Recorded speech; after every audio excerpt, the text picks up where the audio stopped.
Selling more than 35 million copies since launch, Cyberpunk 2077 is one of the best-selling video games of this decade. But it wasn't always looking this peachy for CD Projekt Red and their futuristic RPG. Released at the tail end of 2020, Cyberpunk 2077 was gearing up to be one of the biggest game launches of all time. But something happened along the way that, well, it made it into one of the biggest and most disastrous launches in the history of the gaming industry. In the years following its launch, it's now sitting as one of the greatest video games ever made, and it's constantly labelled as a masterpiece in a genre, and it currently sits actually as one of the most sold games ever, currently sitting with over 35 million copies shipped. When the game launched and the player reviews started coming in, well, that's when it showed how much work needed to be done to a game before being released to the public. And this game was it was going on for nearly a decade from when it was announced, when it came we got a few trailers, but then when it actually finally launched. It was big.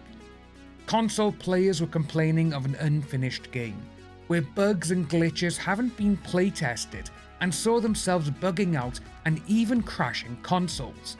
The New York Times published it was one of the biggest disasters in the gaming industry.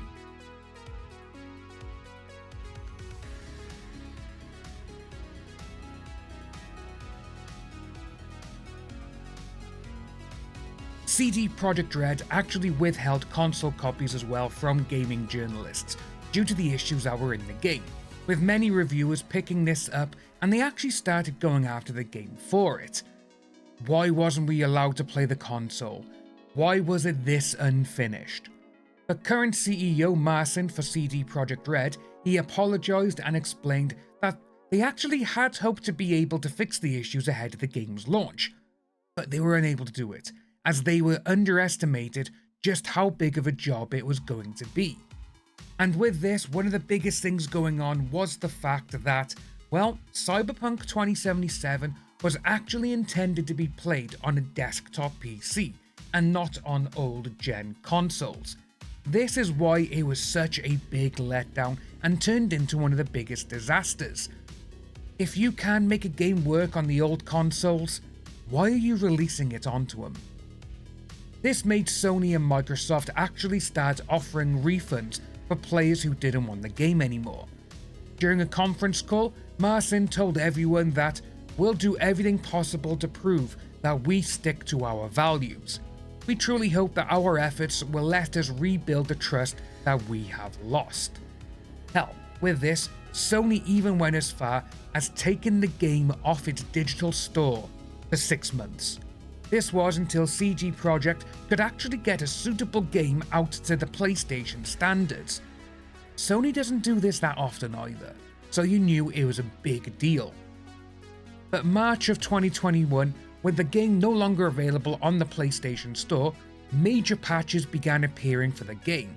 They highlighted and fixed a lot of the major issues that players were experiencing. Now, this was a bit of goodwill because the players were like, oh, okay, we can start playing this game again. And when the game reappeared on the PlayStation Store in June of 2021, it actually came with the following warning. Users continue to experience performance issues with this game. Purchase for use on PS4 systems is not recommended. A similar warning was actually given on the Microsoft Xbox Store as well. This made a lot of console gamers actually unhappy with the company, as they felt that they were being punished for not being able to run the game on their older consoles, even though CD Projekt said, yes, it's coming to PlayStation 4 and Xbox One.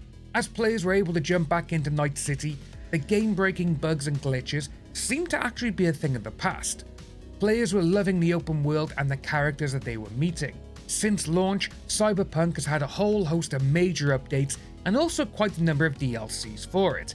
However, the biggest update for the game actually came just 2 days before its biggest DLC, and this was the 2.0 update. This brought a series of major changes that overhauled the core elements of the game, and players were extremely happy with it. The majority of the bugs that were in the game from the first time they were playing it are now far in the rearview mirror of Johnny and the players.